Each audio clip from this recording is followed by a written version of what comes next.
আসসালামু আলাইকুম প্রিয় শিক্ষার্থীরা, কেমন আছো? আশা করি ভালো আছো। আমি তোমাদের আওলাদ স্যার। আজকে আমরা উচ্চতর গণিত ক্লাস করবো। তোমরা জানো যে মোতাবেক আজকে উচ্চতর ক্লাস হওয়ার কথা এই সময়ে। তো যারা এখনো পর্যন্ত লাইভে আসতে পারোনি বা আসোনি, তারা আমি আশা করবো তারা দ্রুতই কি আমার সাথে লাইভ ক্লাসে যোগ দেবে। ঠিক আছে? আমরা অনেক কষ্ট করে আমাদের শিক্ষকরা লাইভ ক্লাসগুলো, ভিডিও ক্লাসগুলো, অনলাইন ক্লাসগুলো করান, কিন্তু আমরা যেটা দেখি তোমাদের উপস্থিতি মানে আশাব্যঞ্জক নয়, অনেকটা হতাশাব্যঞ্জক। তো আমি এই মুহূর্তে এইখানে এটাই আশা করবো, যারা লাইভ ক্লাসে এখন যোগদান তারা অনতিবিলম্বে লাইভ ক্লাসে যোগদান করবে। আজকে আমি তোমাদের চতুর্গণিত একটু জ্যামিতির উপাদ্য নিয়ে আজকে আলোচনা করবো, যেহেতু আমরা বিগত ক্লাসগুলোতে বীজগণিত অংশ নিয়ে আলোচনা করেছি। আমাদের জ্যামিতি অল্প কিছু বাকি রয়ে গেছে। আমরা জ্যামিতি একটু আলোচনা করব, যেহেতু আমি আগে ক্লাসগুলোতে বীজগণিত আলোচনা করেছি।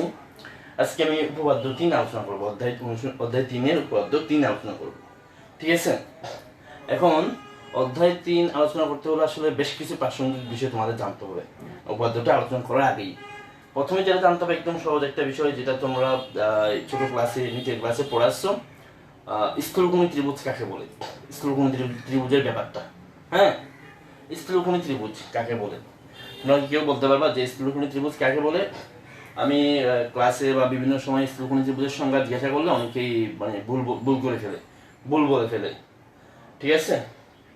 এটা কিন্তু ঠিক না। এগুলো তোমরা এই নিচে ক্লাসে পড়াচ্ছ স্থূলকোণী ত্রিভুজ কাকে বলে বা বলে, হ্যাঁ, বা স্থূলকোণী ত্রিভুজ কি আমি একটু আজকে বলতেছি। যে ত্রিভুজের একটি কোণ স্থূলকোণ তাকে বলা হয় কি স্থূলকোণী ত্রিভুজ। যে ত্রিভুজের একটি কোণ স্থূলকোণ তাকে বলা হয় কি স্থূলকোণী ত্রিভুজ। এখন প্রশ্ন আসে আবার স্থূলকোণ কি? ঠিক আছে, যে কোণের পরিমাণ 1 সমকোণ অথবা 90 ডিগ্রি চেয়ে বড় তাকে বলি আমরা কি স্থূলকোণ। যেমন মনে করো একটা কোণ আমি আঁকলাম, হ্যাঁ, পি কিউ আর একটা কোণ। এই কোণটা দেখো, এই কোণটার পরিমাণ কিন্তু কি 90 ডিগ্রি বা কি 1 সমকোণ অপেক্ষা বড়। 90 ডিগ্রি বা কি 1 সমকোণ অপেক্ষা বড়। এই ধরনের কোণকে আমরা স্থূলকোণ বলবো। স্থূলকোণ বাংলায় আমরা স্থূলকোণ বলি, আর ইংরেজিতে বলি অবটিউজ অ্যাঙ্গেল। ঠিক আছে? আশা করি সবাই খেয়াল করতেছো, বিষয়টা বুঝতে পারতেছো। তাহলে যে ত্রিভুজের একটা কোণ কি হবে স্থূলকোণ হবে, তাকে আমরা স্থূলকোণী ত্রিভুজ বলবো। ঠিক আছে? একটা কোণ স্থূলকোণ থাকবে আর বাকি দুইটা কোণ সূক্ষ্মকোণ হবে। তো এটা একটা স্থূলকোণ। ঠিক আছে? এখন আমরা যদি এই যে পি আর আর অর্থাৎ আর আর পি যদি যোগ করে দিই, তাহলে এটা একটা স্থূলকোণ ত্রিভুজ হয়ে গেছে। এটা কি? এটা একটা স্থূলকোণ ত্রিভুজ। আর পি কিউ আর কোণটা হলো কি স্থূলকোণ। হ্যাঁ, পি কিউ আর কোণটা হলো কি স্থূলকোণ। তাহলে আমরা যেটা মাথায় রাখবো, যে ত্রিভুজে একটা কোণ স্থূলকোণ থাকবে তাকে আমরা স্থূলকোণী ত্রিভুজ বলবো। তাহলে আমরা স্থূলকোণী ত্রিভুজের সংজ্ঞাটা বা ব্যাপারটা আমরা বুঝে নিলাম, কারণ এই ত্রিভুজের এই উপাদ্যটার সাথে স্থূলকোণী ত্রিভুজের একটা ব্যাপার স্যাপার পুরোপুরি জড়িত। সহজ কথা বলতে গেলে আরো এই ত্রিভুজটা এই উপাদ্যটা স্থূলকোণী ত্রিভুজের পর প্রতিষ্ঠা করা হয়েছে। তাহলে স্থূলকোণী ত্রিভুজটা আমরা বুঝে নিলাম। এবার আসি আমরা একটু লম্ব বিক্ষেপ কাকে বলে, লম্ব বিক্ষেপ বিষয়টা। হ্যাঁ, লম্ব বিক্ষেপ বিষয়টা কি সেটা একটু বুঝে নেই। লম্ব বিক্ষেপ প্রজেকশন বলা হয় বা অর্থগোনাল প্রজেকশন। হ্যাঁ, মনে করো যে এই যে পি কিউ একটা কি রেখাংশ, হ্যাঁ, আমাদের একটা রেখাংশ দেওয়া হইল যাদের দৈর্ঘ্য হলো কি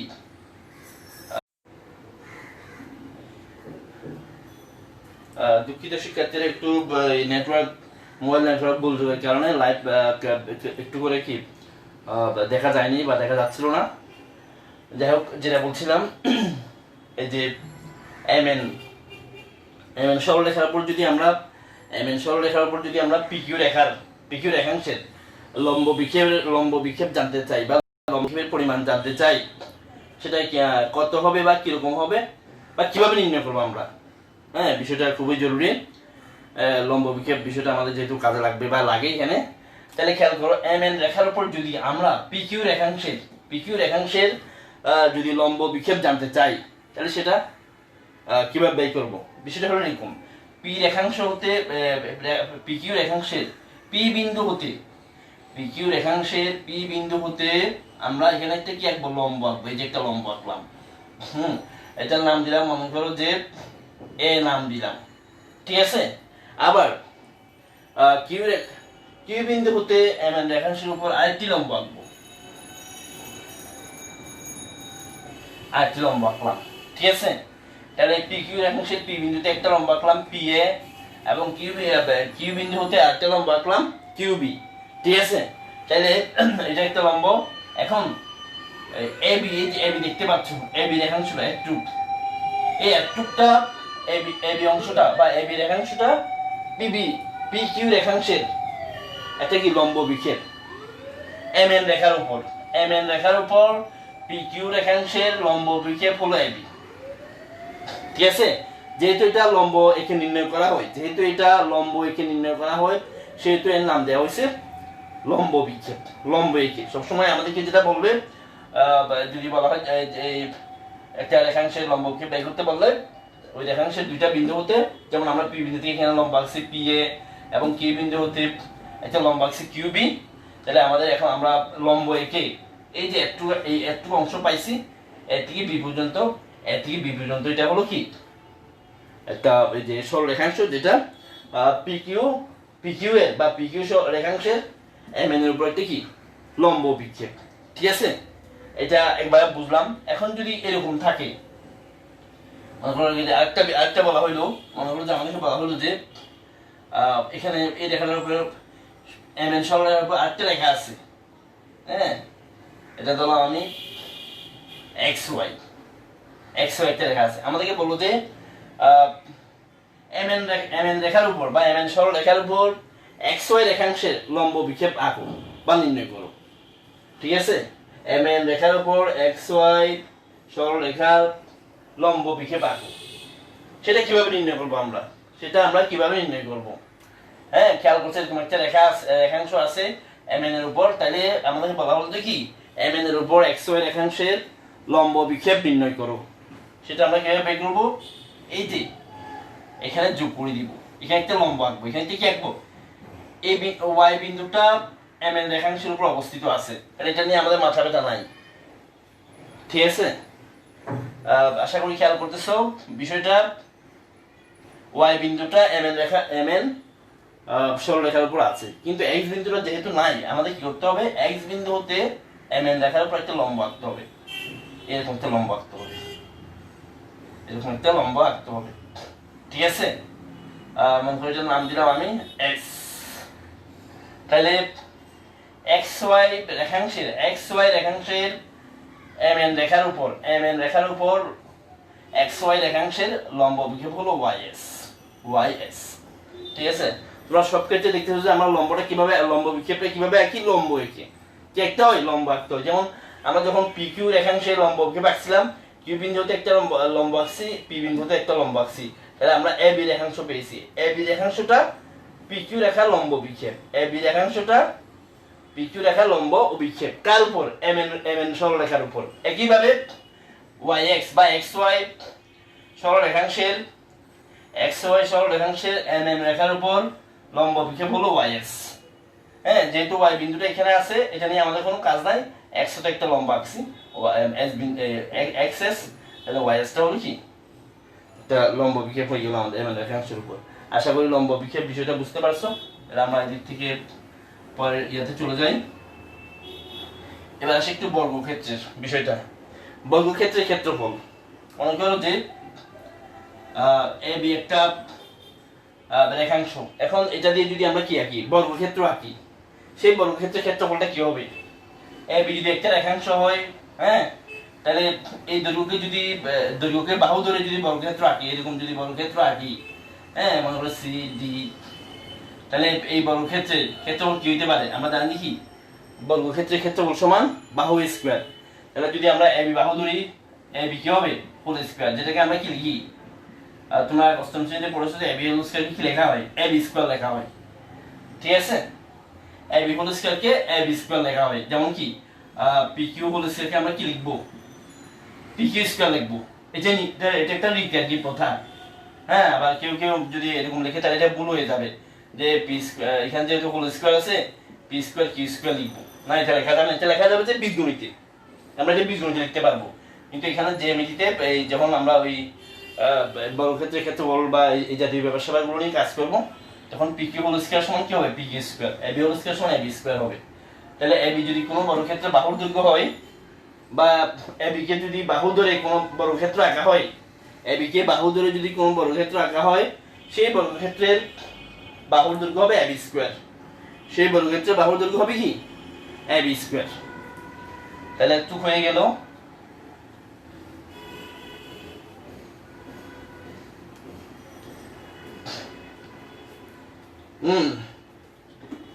এরপরে আমরা যেটা করব, এখন বর্গক্ষেত্র ব্যাপারটা আমরা জেনে গেছি। এখন একটা আমরা আমাদের উপাদ্যটার সাথে যেহেতু স্থূলকোণের ব্যাপার স্যাপার জড়িত আছে, স্থূলকোণের ব্যাপার স্যাপার জড়িত আছে, আমরা প্রথমে একটা স্থূলকোণ আঁকি। খেয়াল করে একটা স্থূলকোণ, আমি একটা স্থূলকোণ আঁকছি।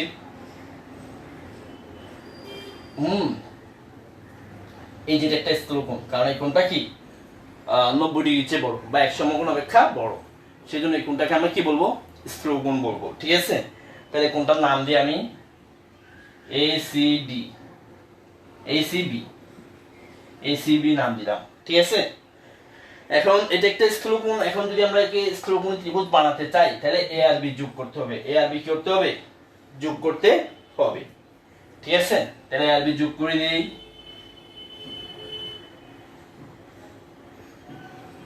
এ আর বি যোগ করে দিলাম। ঠিক আছে, এখন এই যে ত্রিভুজ এবিসি একটা স্থূলকোণ ত্রিভুজ হয়ে গেছে।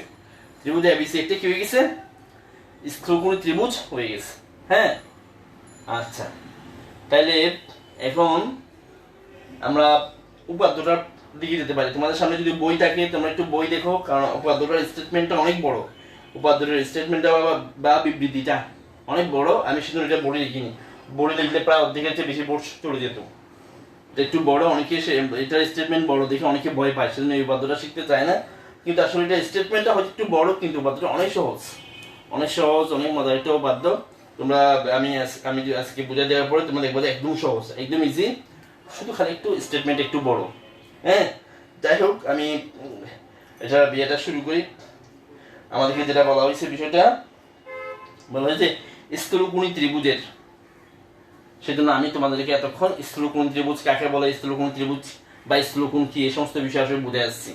কারণ এটা উপাদ্যটা পুরোপুরি স্থূলকোণ ত্রিভুজের উপর কি প্রতিষ্ঠিত। তাহলে বলা আছে স্থূলকোণ ত্রিভুজের স্থূলকোণের বিপরীত বাহুর উপর, স্থূলকোণী ত্রিভুজের স্থূলকোণের বিপরীত বাহুর উপর অঙ্কিত বর্গক্ষেত্র। খেয়াল করে বিষয়টা, স্থূলকোণী ত্রিভুজের স্থূলকোণের বিপরীত বাহুর উপর, এখানে স্থূলকোণটা হলো সি কোণ, স্থূলকোণটা হলো কি সি কোণ, বা আমরা যেটাকে কি বলি এসিবি কোণ বলি, এটা হলো স্থূলকোণ। ঠিক আছে, স্থূলকোণী ত্রিভুজের স্থূলকোণের বিপরীত বাহুর উপর অঙ্কিত। তাহলে স্থূলকোণের বিপরীত সি কোণ, এই যে স্থূলকোণ হলো সি কোণ, এটা বিপরীত বাহু হলো এবি। খেয়াল করো বিষয়টা, এবি স্থূলকোণ ত্রিভুজের স্থূলকোণের বিপরীত বাহুর উপর অঙ্কিত বর্গক্ষেত্র। তাহলে স্থূলকোণ ত্রিভুজের স্থূলকোণ সি কোণ, এটা বিপরীত বাহু হলো এবি। তাহলে এটার উপর যদি আমরা একটা বর্গক্ষেত্র আঁকি, তার মানে হলো যে এবি কে যদি বাহু ধরে একটা বর্গক্ষেত্র আঁকি, এবি কে যদি বাহু ধরে একটা বর্গক্ষেত্র আঁকি, সেই বর্গক্ষেত্রের ক্ষেত্রফলটা কি হবে, আমরা জানি কি বাহু স্কয়ার, কি স্কয়ার, বাহু স্কয়ার, বা যেটাকে আমরা কি লিখি এবি স্কয়ার লিখি। ঠিক আছে, বাহু স্কয়ার। তাহলে স্থূলকোণী ত্রিভুজের স্থূলকোণের বিপরীত বাহু হলো এবি, এটাকে যদি আমরা বর্গক্ষেত্রের বাহু ধরে বর্গ আঁকি, তার ক্ষেত্রফল হবে কি এবি স্কয়ার বা এবি হোল স্কয়ার। তাহলে এটা গেল। তারপর তারপর বলা হয়েছে যে বর্গক্ষেত্র ওই কোণের সন্নিহিত অন্য দুই বাহুর উপর, ওই কোণ মানে কি স্থূলকোণের, ওই কোণের সন্নিহিত, সি কোণটা হলো স্থূলকোণ, এটা সন্নিহিত মানে পাশাপাশি বাহু, অ্যাডজাসেন্ট সাইড বা পাশাপাশি বাহু।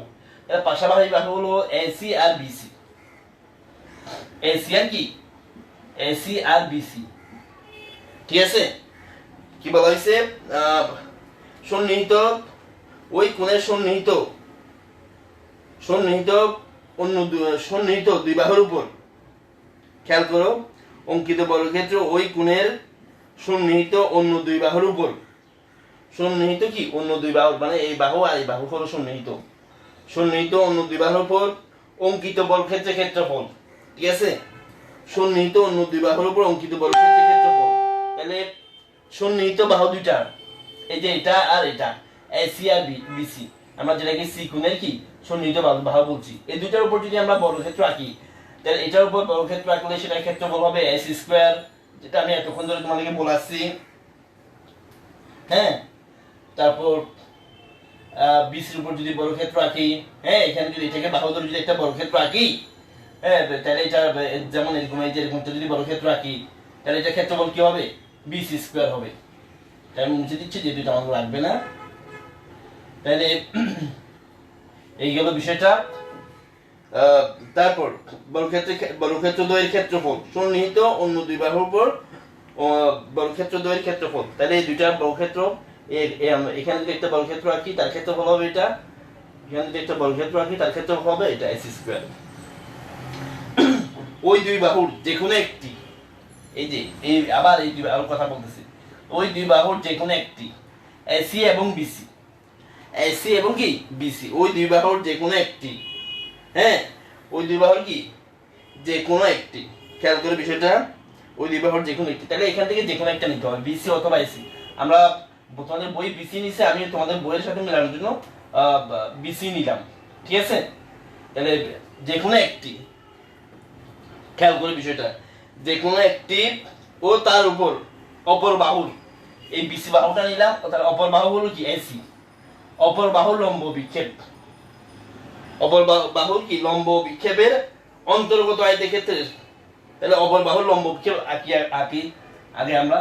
তাহলে এখান থেকে যদি লম্ব আঁকি তাহলে এই বাহুর একটু বর্ধিত করতে হবে। আমরা চাইছি কি বিসি বাহুর উপর অপর বাহু এসি এর, অপর বাহু এসির কি আঁকতে চাই লম্ব বিক্ষেপ আঁকতে চাই। খেয়াল করে বিষয়টা, অপর বাহু এসির কি লম্ব বিক্ষেপ আঁকতে চাই। তাহলে এই বাহুটা আমরা বর্ধিত করে দিলাম। এখন যদি একটা লম্ব আঁকি আমরা, হ্যাঁ নাম দিলাম ডি, নাম কি দিলাম ডি দিলাম। ঠিক আছে, তাহলে আশা করি একটু বুঝতে পারছো ডি। এখন আমরা এই যে বিসি এর উপর, বিসি বাহুর উপর এসি অপর বাহু এসি এর একটা লম্ব বিক্ষেপ এঁকেছি, সেজন্য বিসি বাহু একটু আমাদের বর্ধিত করতে হয়েছে। হ্যাঁ, এখন এই যে দেখতে পাচ্ছ সিডিটা, এই সিডিটা বিসি বাহুর উপর এসি এর লম্ব বিক্ষেপ। কথা খেয়াল করে বিষয়টা, আমি আবার রিপিট করতেছি, সিডি বাহুটা এসি বাহুর একটা কি লম্ব বিক্ষেপ, কার উপর বিসি এর উপর এসি বাহুর লম্ব বিক্ষেপ হলো সিডি। ঠিক আছে, এটা আমরা কিভাবে আঁকলাম, এই যে যেহেতু আমরা এসি এর লম্ব বিক্ষেপ আঁকতে চাই, যেহেতু আমরা এসি বাহুর লম্ব বিক্ষেপ আঁকতে চাই, সি বিন্দুটা দেখো, এসি বাহুর সি বিন্দুটা বিসির সাথে কানেক্টেড আছে, তাহলে এটা নিয়ে আমাদের কোনো চিন্তা ভাবনা নাই। এ বিন্দুটা যেহেতু বাইরে আছে, এ বিন্দু থেকে একটা লম্ব আঁকতে হবে, কার উপর বিসি এর উপর, কার উপর আঁকতে হবে বিসির উপর। তাহলে আমরা সেজন্য কি করছিলাম, বিসি বাহু একটু বর্ধিত করছি, একটা লম্ব আঁকছি এটি। তাহলে সিডিটা হলো কি, এই যে সিডিটা হলো কি লম্ব অভিক্ষেপ, সিডি হলো লম্ব অভিক্ষেপ। ঠিক আছে, সিডি লম্ব অভিক্ষেপ, লম্ব এখানে নিয়ে বলা হয়েছে তো কার উপর বিসি এর উপর, বিসি এর উপর। যেহেতু লম্ব, আমি বারবার বিষয়গুলো বলেছি যে যেহেতু লম্ব এখানে নির্ণয় করা হয়েছে, সেজন্য এটাকে বলা হয় লম্ব অভিক্ষেপ। হ্যাঁ, তাহলে এই বিষয়টা আমরা একটু বুঝলাম। প্রশ্নটা আমি আবার একটু খেয়াল করি, তোমাদের সামনে বই থাকলে তোমরা অবশ্যই প্রশ্ন দেখবা, যে ওই দুই বাহুর যে কোনো একটি ও তার উপর অপর বাহুর লম্ব বিক্ষেপের অন্তর্গত আয়তক্ষেত্রের ক্ষেত্রফলের দ্বিগুণের সমষ্টির সমান। খেয়াল করে বিষয়টা, ওই দুই বাহুর যে কোনো একটি ও তার উপর যে কোনো একটি, ঠিক আছে, ওই দুই বাহুর যে কোনো একটা আমরা বিসি নিলাম, তার উপর অপর বাহু হলো এসি এর অপর বাহুর লম্ব বিক্ষেপের, অপর বাহুর লম্ব বিক্ষেপ হলো সিডি, অপর বাহুর লম্ব বিক্ষেপের অন্তর্গত আয়তক্ষেত্রের। তাহলে একটা বাহু হলো বিসি, অপর বাহু এসি এর লম্ব অভিক্ষেপ হলো সিডি। বলা হয়েছে এখন এই যে বিসি আর সিডি এর, বিসি আর সিডি কে যদি আমরা আয়তক্ষেত্রে কি ধরি, বাহু ধরি, বিসি আর সিডি কে যদি আমরা আয়তক্ষেত্রে বাহু ধরি, তাহলে সেক্ষেত্রে আয়তক্ষেত্রের ক্ষেত্রফলটা কি হবে, বিসি ইনটু কি হবে, সিডি হবে। ঠিক আছে, তাহলে কি হবে, বিসি আর সিডি কে যদি আমরা বাহু ধরে একটা আয়তক্ষেত্র আঁকি, তার ক্ষেত্রফল হবে বিসি ইনটু সিডি। আয়তক্ষেত্রের অন্তর্গত আয়তক্ষেত্রের ক্ষেত্রফলের দ্বিগুণের, দ্বিগুণ করতে হবে। ঠিক আছে, অন্তর্গত আয়তক্ষেত্রের ক্ষেত্রফল কি করতে হবে, দ্বিগুণ, দ্বিগুণ করি না, দ্বিগুণের সমষ্টির সমান। দ্বিগুণের কি সমষ্টি মানে যোগফলের, কার যোগফলের, এই যে, সেজন্য আমাদের প্রথম থেকে একটু আবার দেখতে হবে স্থূলকোণী ত্রিভুজের, স্থূলকোণের তোমাদের সামনে বই থাকলে অবশ্যই দেখবা, তাহলে তোমাদের বুঝতে সহজ হবে। যেহেতু প্রশ্নটা অনেক বড়, আমি সেজন্য এটা বোর্ডে লিখিনি। হ্যাঁ, স্থূলকোণী ত্রিভুজের স্থূলকোণের বিপরীত বাহুর উপর অঙ্কিত বর্গক্ষেত্র। তাহলে স্থূলকোণ ছিল সি কোণ, মানে এসিবি কোণ। হ্যাঁ, স্থূলকোণটা কি ছিল, এসিবি কোণটা ছিল স্থূলকোণ। তাহলে এটার বিপরীত বাহু হলো এবি, এই যে এবি। স্থূলকোণী ত্রিভুজের স্থূলকোণের বিপরীত বাহুর উপর, বিপরীত বাহু এবি, এবির উপর অঙ্কিত বর্গক্ষেত্র। ঠিক আছে, এটার উপর যদি আমরা এই বাহুকে যদি কি ধরি, কোনো বর্গক্ষেত্রের বাহু ধরি, বা এটাকে বাহু ধরে যদি বর্গক্ষেত্র আঁকি, সেই বর্গক্ষেত্রের ক্ষেত্রফল হবে এবি স্কয়ার। ঠিক আছে, এবি স্কয়ার হবে। তারপর বর্গক্ষেত্র ওই কোণের অঙ্কিত বর্গক্ষেত্র, মানে একটু হয়ে গেছে অঙ্কিত বর্গক্ষেত্র। হ্যাঁ, অঙ্কিত বর্গক্ষেত্র ওই কোণের সন্নিহিত অন্য দুই বাহু, ওই কোণের মানে ওই যে স্থূলকোণটার সন্নিহিত অন্য দুই বাহুর উপর অঙ্কিত বর্গক্ষেত্র। তাহলে একটা বাহু এসি, একটা বাহু বিসি, একটা বাহু। তাহলে এটাকেও যদি আমরা, এটাকে নিয়ে যদি বর্গক্ষেত্র আঁকি, ক্ষেত্রফল হবে এসি স্কয়ার। এটাকে নিয়ে যদি বর্গক্ষেত্র আঁকি, ক্ষেত্রফল হবে বিসি স্কয়ার। হ্যাঁ, এবং ওই দুই বাহুর যে কোনো একটি তার উপর অপর বাহু লম্ব বিক্ষেপের অন্তর্গত আয়তক্ষেত্রের ক্ষেত্রফলের দ্বিগুণ হলো এটা, দ্বিগুণের সমষ্টির সমান। অর্থাৎ এই যে আমরা যে স্থূলকোণী ত্রিভুজের স্থূলকোণের বিপরীত বাহুর উপর একটা যে যদি বর্গক্ষেত্র আঁকি, তার ক্ষেত্রফলটা হবে যে এবি স্কয়ার। এই মানটা, এবি স্কয়ার মানটা এই তিনজনের যোগফলের সমান, সমষ্টির সমান।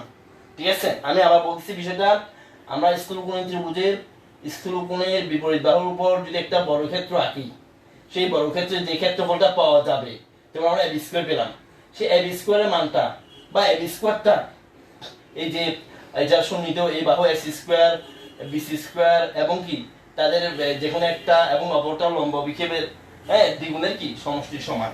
অর্থাৎ সবগুলোকে এই এবি স্কয়ারটা, এই এবি স্কয়ারটা এদের সবার যোগফলের সমান।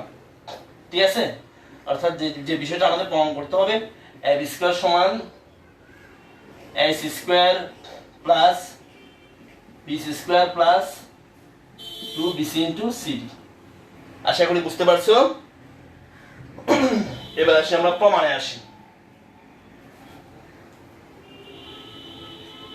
এবার আমরা প্রমাণটাতে চলে আসি, খেয়াল করে বিষয়টা। প্রমাণ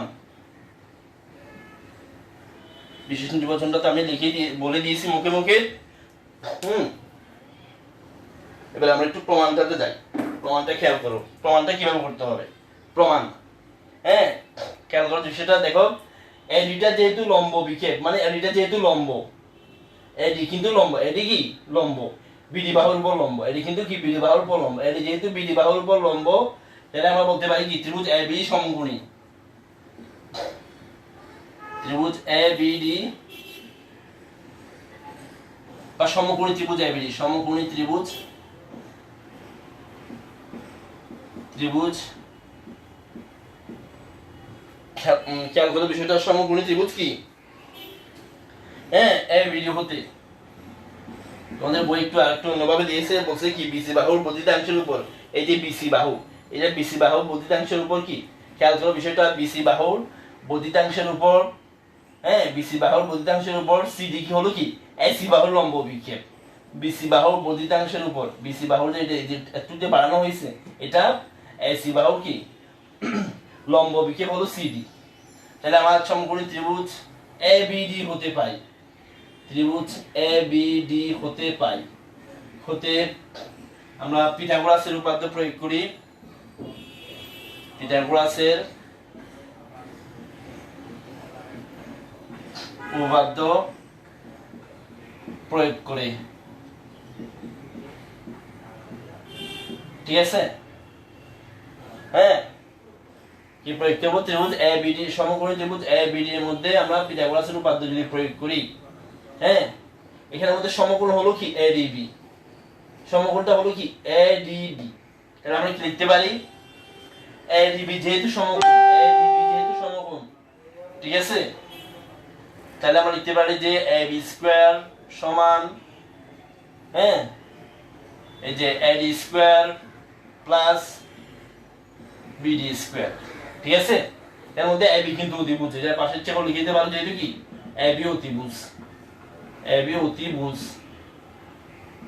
সমকোণী ত্রিভুজের উপপাদ্যটা মনে আছে পিথাগোরাসের? দেখি, সমকোণী ত্রিভুজের ক্ষেত্রে অতিভুজ স্কয়ার সমান কি লম্ব স্কয়ার, অতিভুজ স্কয়ার সমান লম্ব স্কয়ার প্লাস ভূমি স্কয়ার, অতিভুজ স্কয়ার সমান কি লম্ব স্কয়ার প্লাস ভূমি স্কয়ার। আচ্ছা, এবার AD স্কয়ার থাকলো, এবং চিত্র দেখো, এই যে BD দেখতে পাচ্ছ, BD বাহুটা কে আমরা যে BD বাহুটা কিন্তু দুইটা বাহু, এই যে BC বাহু আর CD বাহু যোগফল। BC বাহু এবং CD বাহুকে যদি আমরা একত্রে করি, BC বাহু এবং CD বাহুকে যদি আমরা একত্রে করি, আমরা পাই দেখি BD বাহু, ঠিক আছে? অর্থাৎ CD বাহু আর BC বাহুকে যোগ করলে আমরা BD বাহুটা পাই। তাহলে BD সমান আমরা কি লিখতে পারি? BD সমান কি লিখতে পারি? BC প্লাস CD, অর্থাৎ BC আর CD কে যোগ করলে আমরা BD পাই। তাহলে BC, ঠিক আছে, খেয়াল করতেছো তোমরা? হ্যাঁ, তাহলে আমরা BD কে কি পাই? BC প্লাস কি CD। তাহলে একটু গেল, হ্যাঁ, তারপরে দেখো এটাকে, এখন দেখো এটাকে আমরা a plus b whole square সূত্র প্রয়োগ করতে পারি। a plus b whole square, a plus b whole square সূত্র কি? হ্যাঁ, a square plus 2ab plus b square, ঠিক আছে? a plus b whole square সূত্র প্রয়োগ করে নিলাম আমরা, বললাম a square plus 2ab plus b square. এখন একটু সাজায় লিখি আমরা,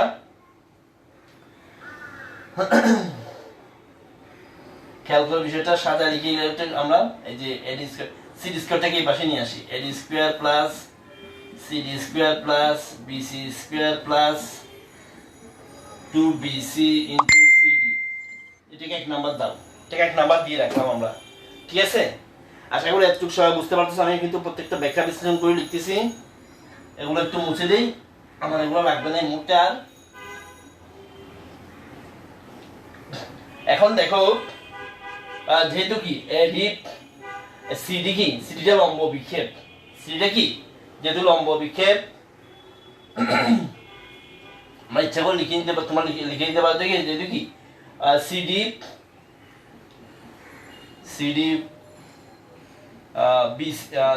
BC বাহুর উপর কি, CD BC বাহুর উপর কি AC এর লম্ব বিক্ষেপ, CD BC বাহুর উপর AC বাহুর লম্ব বিক্ষেপ, লম্ব অভিক্ষেপ, হ্যাঁ, যেহেতু কি সিডিটা BC বাহুর উপর AC এর লম্ব বিক্ষেপ, তাহলে এখানে যেহেতু লম্ব আছে, যেটা আমরা আগেও বলেছি,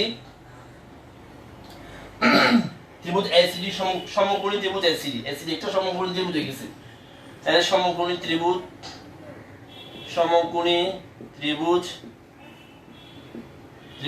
ACDA, AC অতিভুজ,